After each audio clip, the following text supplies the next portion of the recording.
মন্ত্রণালয়ের senior সচিববৃন্দ, development partners, সারা দেশে ভূমি মন্ত্রণালয়ের কর্মকর্তা ও সদস্যবৃন্দ, সম্মানিত সুধীবৃন্দ এবং সারা দেশ থেকে ভূমি মেলায় যারা অনলাইনে সংযুক্ত হয়েছেন সকল উপস্থিতিবৃন্দ, আসসালামু আলাইকুম। ভূমি কিংবা জমি সংক্রান্ত তথ্য হালনাগাদ করা কিংবা খাজনা প্রদান, এইসব বিষয়গুলো সম্পর্কে ইতিমধ্যেই আপনারা যারা আলোচনা করেছেন কম বেশি তাদের কাছ থেকে আমরা জেনেছি, আমরা সকলেই কম বেশি তাদের কাছ থেকে শুনতে পেয়েছি বা জেনেছি। আমি আর সেগুলো আবার নতুন করে বলতে চাই না। উপস্থিতিবৃন্দ, যুগ যুগ ধরে ভূমি জমি সংক্রান্ত হিসাব নিকাশ এবং এসবের ভাগ বাটোর একটি চলমান প্রক্রিয়া আমাদের সমাজ জীবনে বা পারিবারিক জীবনে। জগতের নিয়মে প্রজন্মের পর প্রজন্ম অতীত হয়ে গেলেও ভূমি জমি এটা থেকেই যায়। সময়ের পরিক্রমায় একই পরিবার হয়তো একই জমি বিভিন্ন শরিকদের মধ্যে বারবার বন্টন হতে থাকে। ফলে সঙ্গত কারণেই একই পরিবার এবং স্বজনদের মধ্যে বন্টন প্রক্রিয়া কিংবা বিক্রি সূত্রে জমির মালিকানাও বারবার পরিবর্তন ঘটতে থাকে। শুধু যুগ যুগ নয়, বলা যায় শতাব্দীর পর শতাব্দী ধরেও ভূমি জমির মালিকানা এইভাবেই নির্ধারিত হয়ে আসছে। আজ থেকে হয়তো 100 বছর আগে যেই জমির মালিক ছিলেন মাত্র একজন মানুষ, বর্তমানে সেই জমির মালিক হয়তো অনেক বেশি সংখ্যক মানুষ। এভাবেই জমি ভূমির মালিকানা শরিকানা যেমন বেড়েছে, স্বাভাবিকভাবেই জমির মালিকানা সংক্রান্ত পুরো প্রক্রিয়াকে রেকর্ডে রাখার জন্য ভূমি কর্মকর্তাদের দায় দায়িত্ব তেমনই বেড়েছে। মালিকানা, খাজনা, দলিল, খতিয়ান, দাগ, পর্চা, নামজারি, জমা খারিজ, মৌজা, সিএস, আর এস বা ডিএস, এই শব্দগুলোর সঙ্গে জমির মালিক মাত্রই কম বেশি পরিচিত সারা দেশময়।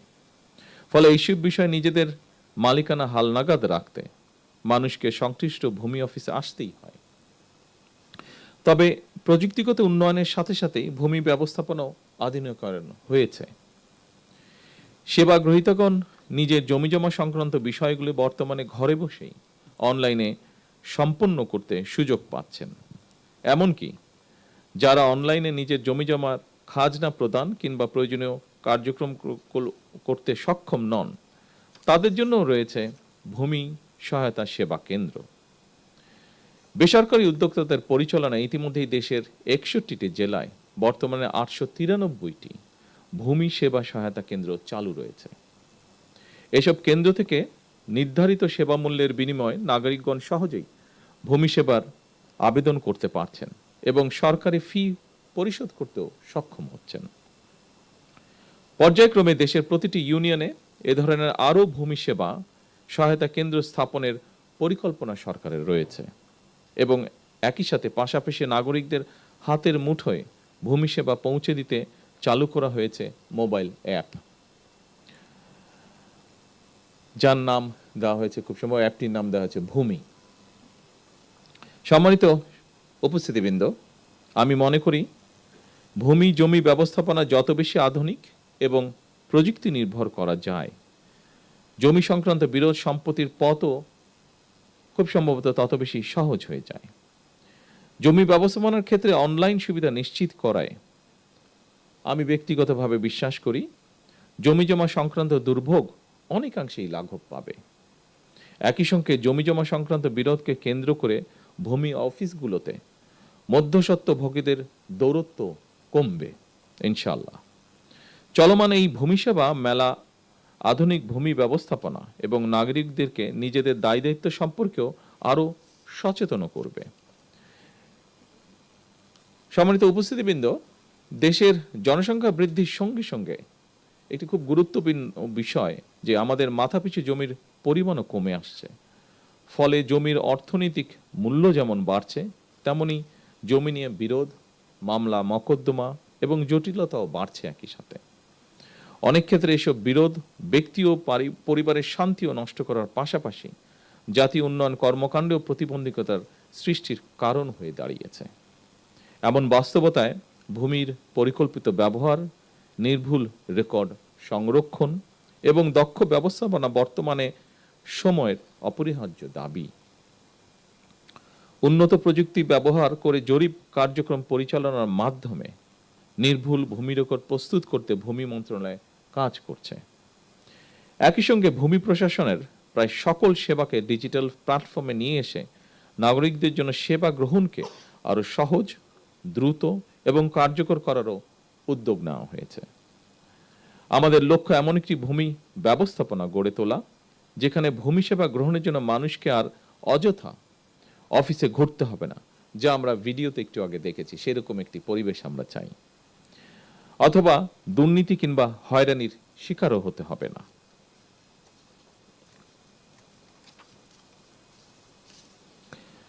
সম্মানিত উপস্থিতিবৃন্দ, দেশের ভূমি ব্যবস্থাপনাকে আধুনিকায়ন করে জমি জমা সংক্রান্ত বিষয়ে জনগণকে সহায়তার লক্ষ্যে সারা দেশে ভূমি সেবা মেলা আয়োজন এবং ভূমি ব্যবস্থাপনাকে আরো সহজ এবং আধুনিকীকরণ করার ব্যাপারে আমরা জাতীয় নির্বাচনের কয়েক বছর আগে প্রণীত ৩১ দফা এবং সর্বশেষ নির্বাচনী ইশতেহারেও বিষয়টি উল্লেখ করেছিলাম। আজ থেকে সারা দেশে ৩ দিন ব্যাপী এ ধরনের ভূমি সেবা মেলার আয়োজনের মাধ্যমে সরকার জনগণের কাছে আরো একটি নির্বাচনী ইশতেহার পূরণ করতে যাচ্ছে ইনশাআল্লাহ। এভাবেই সরকার পর্যায়ক্রমে একের পর এক নির্বাচনী ইশতেহারের প্রতিটি দফা বাস্তবায়নের মাধ্যমে জনগণের কাছে দেওয়া ওয়াদা পূরণের রাজনীতিকে এগিয়ে নিয়ে যাবার চেষ্টা করছে। শুধুমাত্র জমি জমা সংক্রান্ত বিষয় নয়, প্রতিটি ক্ষেত্রেই জনবান্ধব কর্মসূচি নিয়ে সরকার জনগণের কাছে দায়বদ্ধ থাকতে চায়। কারণ দীর্ঘ ১.৫ দশকেরও বেশি সময় ধরে ফ্যাসিবাদ শাসন শোষণের জাতাকলে পৃষ্ঠ দেশের জনগণ বর্তমানে রাষ্ট্র এবং রাজনীতিতে তাদের অধিকারের প্রতিফলন দেখতে চায়। এ কারণেই বর্তমান সরকার রাষ্ট্র পরিচালনার প্রথম সপ্তাহ থেকেই নির্বাচনী ইশতেহার এবং জুলাই সনদের প্রতিটি দফা পর্যায়ক্রমে বাস্তবায়নের দিকে মনোযোগ দিয়েছে। সম্মানিত সুধীবৃন্দ, সারা দেশে বিভিন্ন পর্যায়ের আদালতগুলোতে দেওয়ানি এবং ফৌজদারি সব মিলিয়ে খুব সম্ভবত ৪৭ লাখেরও বেশি মামলা বিচারাধীন রয়েছে। এর মধ্যে জমিজমা সংক্রান্ত মামলার সংখ্যাই বেশি। সুতরাং এই মুহূর্তে সরকারের সামনে প্রধান প্রায়োরিটি হচ্ছে আদালতে বিচারাধীন মামলা দ্রুততম নিষ্পত্তি। তবে প্রচলিত আদালতের বাইরেও জমিজমা সংক্রান্ত বিরোধ নিষ্পত্তির জন্য গ্রাম আদালত কিংবা অল্টারনেটিভ ডিসপিউট রেজুলেশন এডিআর অর্থাৎ বিকল্প বিরোধ নিষ্পত্তির মতন আইনানুগ ব্যবস্থার মাধ্যম অবলম্বনের দিকেও জোর দেওয়া জরুরি বলে আমরা মনে করি। এতে একদিকে বিরোধ নিষ্পত্তিতে যেমন অল্প সময় লাগবে, অপরদিকে অনেক ক্ষেত্রেই বিরোধ হয়তো শত্রুতায় রূপ নেবে না। বিকল্প বিরোধ নিষ্পত্তির ক্ষেত্রে আলবার্ট আইনস্টাইনের একটি তাৎপর্যপূর্ণ উক্তির কথা আপনাদের সামনে আমি তুলে ধরতে চাই। তিনি বলেছিলেন, peace cannot be kept by force, it can only be achieved by understanding. বিশেষ করে জমিজমা সংক্রান্ত মামলা বা দেওয়ানি মামলাগুলো পর্যায়ক্রমে নেগোসিয়েশন বা আলোচনা, মধ্যস্থতা বা সালিশ কিংবা সমঝোতার মাধ্যমে বিকল্প বিরোধ নিষ্পত্তির পথ কার্যকর করা গেলে একদিকে আদালতে বিচারাধীন মামলার জট কমবে, অপরদিকে দ্রুততম সময়ের মধ্যে জমিজমা সংক্রান্ত বিরোধ নিষ্পত্তি করাও সহজ হবে। সম্মানিত উপস্থিতিবৃন্দ,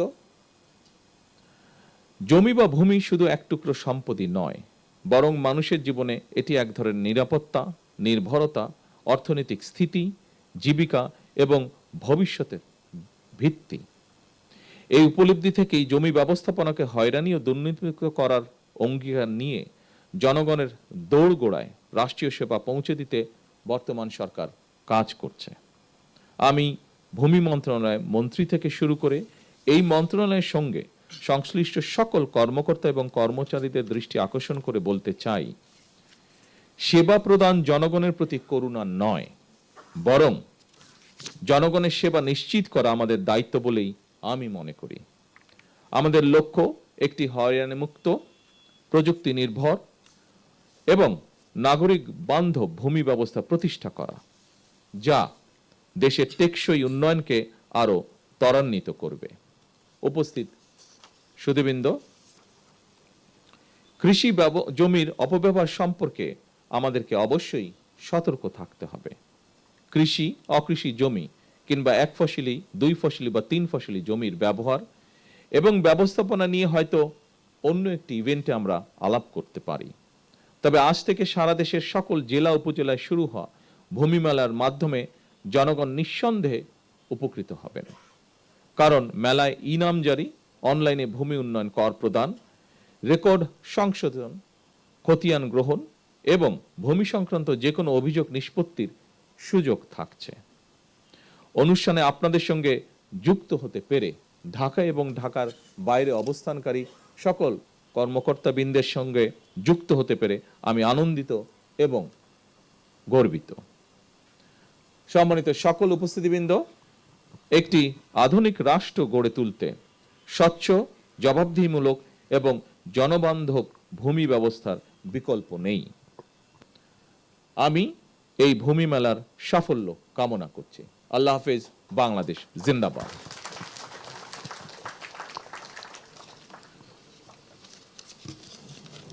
মাননীয় প্রধানমন্ত্রীকে তার প্রেরণা সঞ্চারী দিক